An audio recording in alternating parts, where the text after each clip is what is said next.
Hello everyone, today we will talk about how to fix or how to solve the problem of deactivate account on the application of Temu. You click on settings.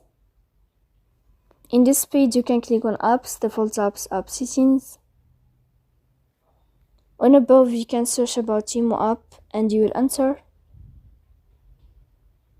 Then you can click on first step and you can click OK. After that you'll enter to the window of storage.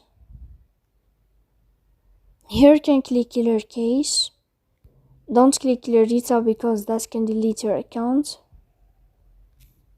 In the end you can turn off your phone and you can turn on your phone again to fix that problem.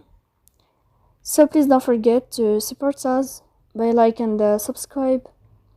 See you next time in another video, and thank you for your attention and your watching.